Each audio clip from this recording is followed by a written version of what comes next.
해보세요. 형제들이 이 문제에 대해서 변론만 하고 결론이 안 나오니까 그러면 제1교회 아까 말했죠?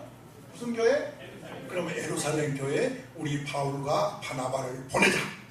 그래서 예루살렘 교회로부터 답을 얻어내자 하고 예루살렘 교회로 보내게 되는 것입니다. 이해가 됐으면 아멘 합시다. 그래서 예루살렘 교회는 회의가 열리게 되었지요. 주제는 할례입니다. 자, 5절 보십시오. 15장 5절에 이때 바리새파로 있다가 예수 믿는 사람이 보수파입니다. 아무리 예수를 믿어도 무조건 뭘 받게 하자? 할례를 받게 하자. 당연히 그렇게 말하지요. 그런데 7절에 바울과 베드로 이분은 진보파입니다. 알았지요? 우리나라 말로 진보파입니다. 이분들은 할례 안 받아도 예수만 믿으면 구원받는다. 이렇게 얘기합니다. 자, 이방인 기독교인들에게 할례를 받으라고 요구하지 말자는 거지요. 자, 바리새파 중에 기독교에 대한 사람들은 예수를 믿되 우리가 더 우월하다. 아니, 이런 세상에 예수 믿으면 다 똑같지. 예수 믿었음에도 불구하고 우리 유대인들이 더 우월하다. 이렇게 나온 거예요. 옛 근성, 바리새 근성이 나온 거지. 아무튼 사도와 장로들이 모여서 길게 오랫동안 변론이 일어났습니다. 드디어 오늘 본문 7절에 누가 벌떡 일어나요? 베드로 사도가 일어납니다. 여러분, 이런 문제가 교회 안에서 있었던 것을 소개하고 있는 것입니다. 그래서 베드로가 벌떡 일어납니다. 그리고 이 문제를 신학적으로, 논리적으로, 철학적으로 설명하지 않고 자기의 경험을 어디서 했어요? 사도행전 10장에서 한 경험을 얘기합니다. 아멘. 베드로가 12제자 가운데 하나죠. 내가 9절에 옥상에 올라가서 기도하는데 11절 환상을 보았다. 하늘에서 금포자기가 내려오더라. 그런데 그 안에는 12절 먹어서는 안 될 4발 가진 긴 짐승 공중에 나는 새들이 있더라. 이때 하늘에서 음성이 나기를 13절에 베드로야 뭐라겠어요? 일어나 잡아먹으라 라고 하더라. 베드로가 기도하다가 본 환상을 얘기하는 거예요. 17절 환상이 무슨 뜻인가 하고 17절이에요. 생각할 때에 고넬로가 보낸 사람들이 내 문 앞에까지 와 있더라. 이때 하나님이 음성이 들려오기를 20절에 시작. 일어나 내가 신하는 말과 함께 가라. 내가 그동안에 베드로는 이방인에게 복음을 전하지 않았어요. 베드로는 유대인의 사도입니다. 사도 바울은 이방인의 사도입니다. 그래서 유대인에게 복음을 전한 적이 없는데 그 유대인들에게 가라고 하는 것은 베드로가 망설인 거예요. 그때 그가 생각하기를 환상이 그런 의미였구나. 포자기 안에 쌓이는 거 잡아먹으라는 것은 이방인한테 가라는 뜻이었구나 하고 베드로가 깨닫습니다. 할렐루야. 그러면 고넬로는 누구냐? 로마 부인이에요. 이방인이에요. 우상 섬기는 사람입니다. 그런데 가서 같이 유숙하면서 잠자면서 식사하면서 복음을 전하게 되었다는 이야기를 하는 거예요. 자, 다시 본문 8절로 넘어와서 시작.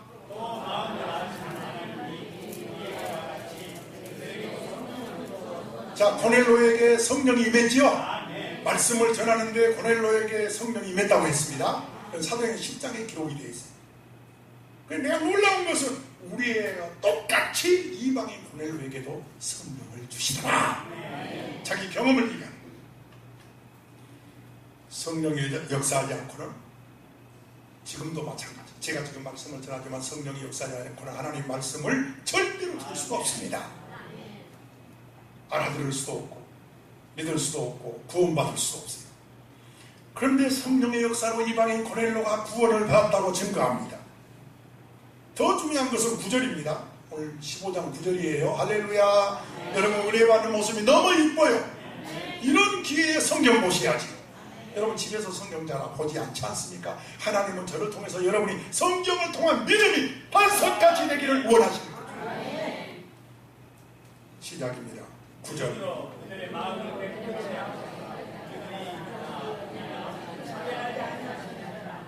차별하지 아니하셨느니라. 하나님은 절대로 차별하지 아니하시더라. 하나님이 차별하지 않는데 왜 우리가 차별하느냐? 할렐루야. 11절입니다.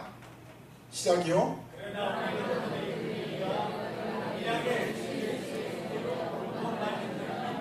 여러분, 구원은 오직 은혜로 받느니라. 이방이라고 해서 할례를 주장하지 마라. 할례를 강조하지 마라. 우리가 구원받는 것은 오직 은혜로 구원받는 것이다. 여러분, 하나님께 감사하셔야 돼요. 여기 있는 이 자리가 복된 자리예요. 여러분은 구원받는 사람들이에요. 하나님의 은혜를 입은 사람들이에요. 요즘 말로 노예나 총회에서 결의한 것을 먹고 하나님의 뜻을 따라야 된다는 거예요. 내가 어떻게 하나님의 하신 일을 막을 수 있느냐? 하나님이 차별하지 않은데 내가 어떻게 차별하겠느냐는 거예요. 갈라디아 2장 16절에 좀 깁니다만 사람이 의롭게 되는 것은 뭐라겠죠? 율법은 곧 할례인데 할례를 행해서 의롭게 되는 것이 아니라는 거예요. 할렐루야. 그럼 뭐예요? 여기서부터 그리스도를 믿음으로써 의롭다함을 얻으려 합니다. 우리가 의롭게 되는 것은 율법에 따라서 할례를 행해서 의롭게 되고 구원받는 것이 아니라 예수 그리스도를 믿음으로 구원받는 것이니라. 그래서 오늘 여러분에게 전하는 말씀이 구원은 오직 은혜요, 오직 믿음인 것입니다. 그래서 예수 믿는 거예요. 여러분은 구원을 받을 것이다가 아니라 받았습니다. 예수 믿는 것은 여가 선용으로 짐이 따라 믿는 것이 아니에요. 구원과 한계가 있는 거예요. 여러분이 예수를 믿어야 구원을 받습니다. 그러므로 구원은 오직 은혜로, 오직 믿음으로 구원받은 것을 여러분이 감사하시기를 바랍니다. 베드로도 사도 바울도 성경 현장에서 확실하게 경험한 것을 설명합니다. 저는 성경을 통해서 혼자 눈물도 흘리고 은혜 받고 기뻐합니다. 내가 목사되기 참 잘했다. 이 복음을 전하니 얼마나 하나님 기뻐하실까. 나 오늘 우리 성가대 참 은혜, 너무 은혜스럽게. 그래서 있을 사람은 꼭 있어야 된다니까요. 무슨 뜻인지 아시죠? 우리 성가대에서 다시 한번 박수 한번, 영광의 박수 한번 드립니다. 오늘 10절을 볼까요? 여러분, 성경을 통해서 은혜 받읍시다. 10절에 보니까 사도 베드로가 율법에 대해서 설명을 합니다. 율법에 대해서 뭐라고 설명하냐? 그런데 지금 너희가 어찌하여 하나님을 시험하여 라고 말합니다. 우리 조상과 믿음 등이 맺지 못한 멍에를, 여기서 말한 제자는 그리스도인들을, 사도행전에서는 그리스도인들을 제자라고 합니다. 복음서에서의 제자는 12제자고 이건 꼭 기억하세요. 그래서 사도행전의 제자라는 단어는 그리스도인들을 말합니다. 그래서 어찌하여 하나님을 시험하냐 해봅시다. 어찌하여 하나님을 시험하느냐? 여러분, 시험이 뭔지 여기서 공부하고 넘어갑시다. 저를 보세요. 시험은 하나님이 보여주신 길이 있는데 그 길 밖으로 나가는 것이 시험입니다. 예를 들어서 이스라엘을 하나님이 애굽에서 인도해내서 광야의 길로 인도해 가십니다. 그런데 광야로 인도하든 내륙으로 인도하든 골짜기로 인도하든 하나님만 믿고 조용히 따라가면 됩니다. 그런데 저들은 왜 이 길로 갑니까? 이의를 제기합니다. 이 이의를 제기하는 것이 하나님을 시험하는 겁니다. 알았습니까? 그래서 오늘 이 10절 말씀이 왜 하나님을 시험하느냐 그 말은 왜 이 문제로 이의를 제기하느냐 그 말이에요. 이것은 하나님을 시험하는 것이다, 그런 뜻인 줄로 믿습니다. 하나님께서 이미 이방 사람들을 구원하셨다면 아멘 해야지. 왜 의의를 제기해서 하나님을 시험하느냐. 10절 중가운데 우리도 능히 매지 못하던 멍에를 제자들에게 목에 두려 하느냐. 율법이라는 게 참 어려운 멍해지요. 우리도 내지 못한 멍해라고 말합니다. 그런데 어째서 이방인들에게 그걸 요구하느냐? 저를 보세요. 버나드 쇼가 아주 중요한 말을 했습니다. 이웃에 대해서 가장 악한 죄는 이웃을 미워하는 것이 아니라 이웃과 나를 차별하는 것이다 그랬어요. 여러분, 이거 무서운 죄입니다. 이거 바로 알고 여러분이 아무리 높임을 받아도 회사 사장이 되고 회장이 돼도 갑질해서는 안 된다는 거예요. 아멘이 너무 적어요. 갑질이 다른 게 아니에요. 너와 나는 다르다 이거죠. 우리는 어느 누구도 차별해서는 안 될 줄로 믿습니다. 해보세요. 차별하지 아니하시는 하나님. 총군당 회장이 운전수한테 감히라는 말을 했다고 합니다. 어떻게 그럽니까? 아무리 운전수여도 하나님 앞에는 동일합니다.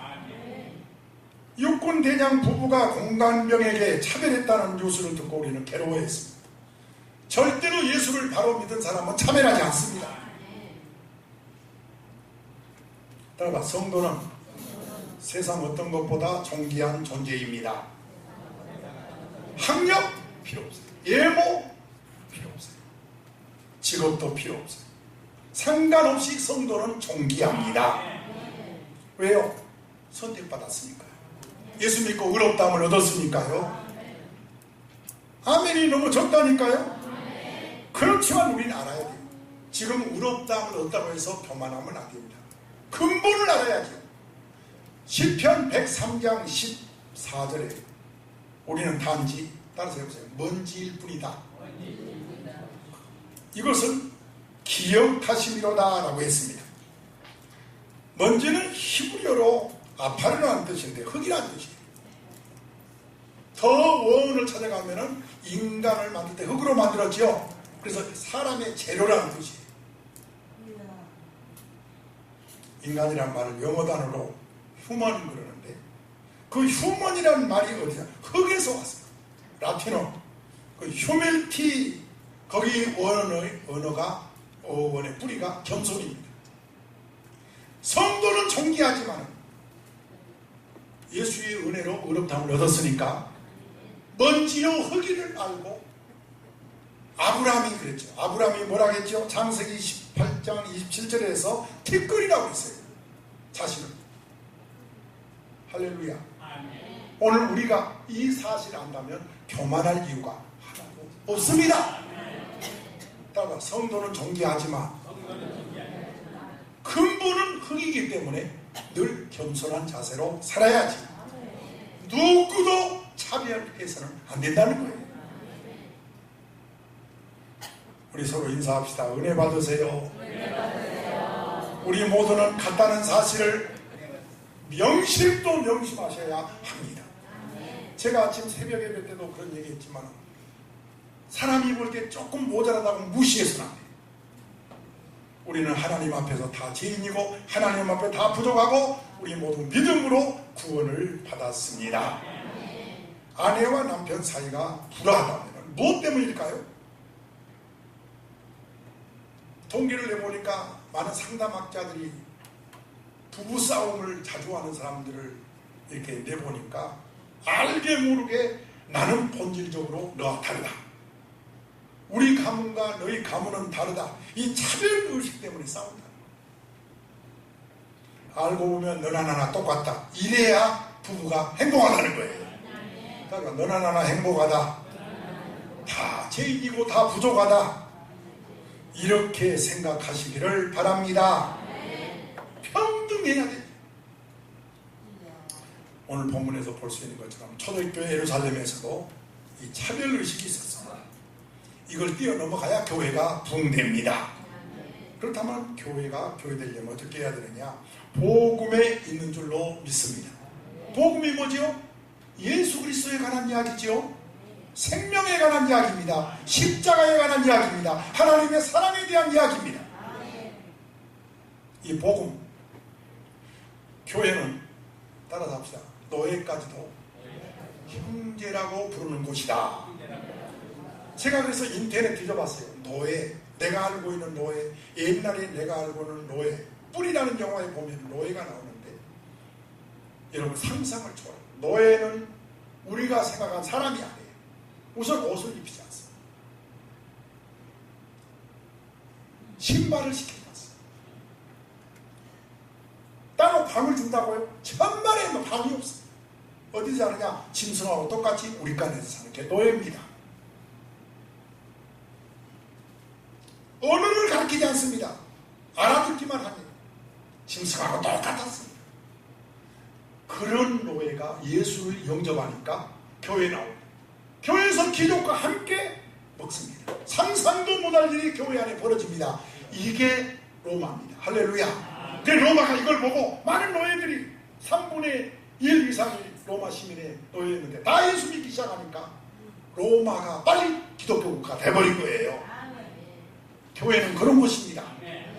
노예까지도 평등하지 않아. 차별하지 않습니다. 평등하다 그 말이죠. 그런데 누구에게 갑질한단 말이에요.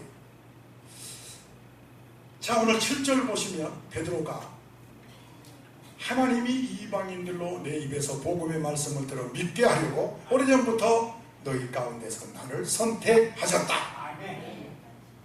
나는 허물도 많고 3번이나 모른다고 부인하고 예수님 십자가에 있을 때 나는 도망간 사람이다. 이렇게 비겁한 죄인인 내가 어떻게 하나님 일 하겠느냐. 오늘 8절에 말한 대로 베드로는 성령이 나를 이끌어 주신 것이다. 여러분 이 자리에 있는 여러분도 다 성령이 이 자리에 있게 하신 거. 여러분 모두 성령이 인도한 줄로 믿으시기를 바랍니다. 그리고 그 성령이 나를 부르시고 그 성령님이 나를 선택하신 것이다. 여러분 스스로가 갑자기 이 자리에 다시 나온 것도 아니고 시험을 이긴 것도 아니라 성령님이 이기게 해주신 거예요. 할렐루야. 제가 이 자리에서 선 것도 하나님이 나를 택하시고 보내셔서 이 자리에 있는 줄로 믿습니다.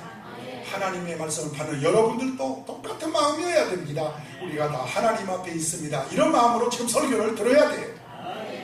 하나님이 당신을 통해서 주시는 말씀 들으려고 합니다.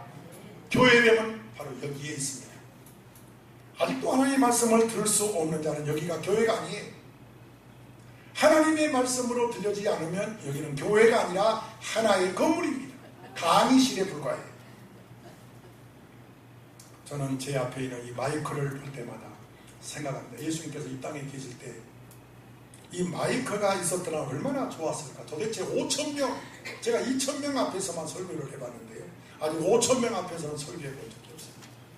제가 오살리 금식 기도원에 가서 설교할 때 그때 2,000명, 지금은 2,000명 안 모인다고 해요. 그때 설교를 한번 해봤는데 그 기도원 원장이 그때 목사님 그 조영기 목사님 어머니도 그때 거기 참석하고 은혜를 받고 저는 그동안에 유혹이 참 많았어요.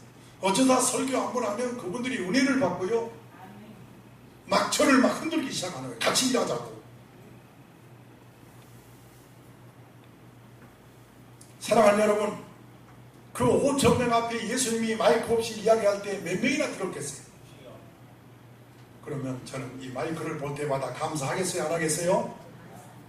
여러분 하나님의 말씀이 저를 통해서 이 마이크를 통해서 여러분에게 확성돼 가지고 전해지고 있습니다. 이게 교회입니다. 하나님의 은혜를, 하나님의 구원을 교회를 통해서 여러분에게 전하고 있습니다. 이제 이 사람을 여러분에게 소개하려고 합니다. 젊은 시인인데요.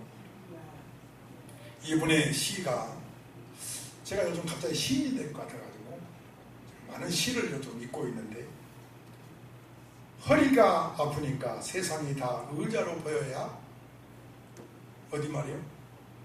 전라도 말이죠.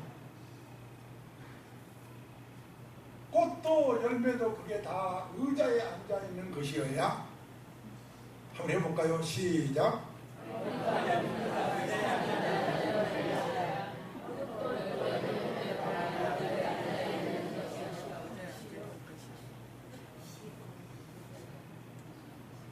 시인 누구라고요?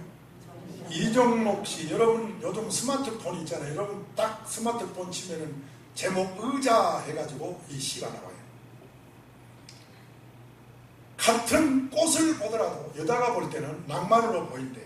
그런데 의사가 볼 때는 약재료로 보인대요. 가수가 볼 때는 노래로 보인대요. 뭘 볼 때? 꽃을. 시인이 볼 때는 시로 보이는 거지요. 그래서 여기다 꽃을 하는, 이게 무슨 꽃이에요? 참 전문가들이 맞아요. 도라지 꽃이에요.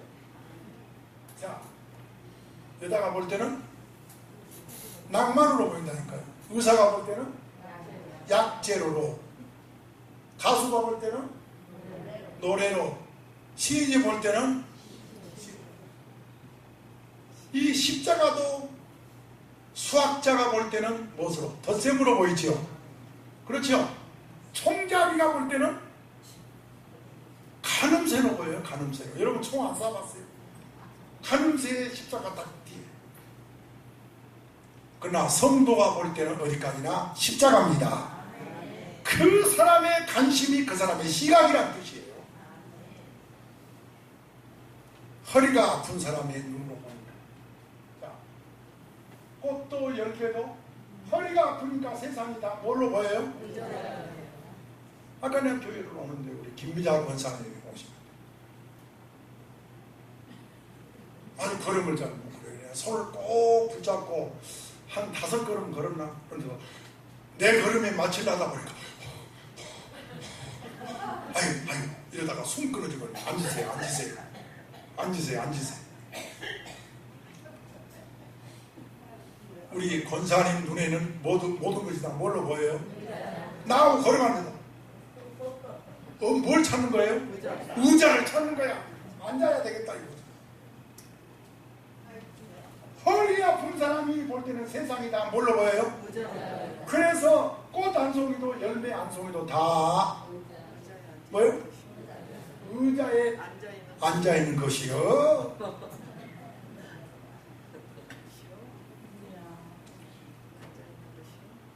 여러분 이 시를 볼 때 뭐가 느껴져요? 그렇게 볼 수 있구나. 그렇죠? 그렇게 볼 수 있구나. 여기서부터 소통이 이루어진다는 거예요. 내 남자친구가, 내 여자친구가 그럴 수 있겠구나. 내 입장에서 왜 너 그래? 가 아니라 저희가 지금 저렇게 할 수밖에 없겠구나. 거기서부터 소통이 이루어진다는 거예요. 아멘. 이것이 오늘 사도행전 15장에 나오는 말씀인 줄로 믿습니다. 마지막 성경 한 절은 고린도전서 9장 22절인데요. 사도 바울은 약한 자에게는 내가 뭐가 되고? 약한 자가 되고, 여러 사람에게 여러 모습이 된 것은 한 사람이라도 구원합니다. 여러분 중심을 잃지 않는 상태에서는 그들의 입장에 서보라는 거예요. 내 중심을 잃지 않는 입장에서는 한 번쯤은 상대방의 입장에 서보라는 거예요. 그러면 꽃도 의자에 앉아있구나, 그렇게 공감하게 되고 소통하게 된다는 거예요. 여러분 영혼 구원을 위해서는 성령의 역사가 있어야 합니다. 특별히 선교 예배를 드리는 우리는 상대방에 대해서 공감을 해야 됩니다. 그래야 선교할 수가 있어요. 아멘. 여러분 아픈 사람의 마음을 공감하시고, 힘들고 어려운 사람, 나도 힘들었지, 나도 어려울 때가 있었지 하는 마음으로 공감하는 오늘 선교 예배가 되시기를 바랍니다. 기도합시다.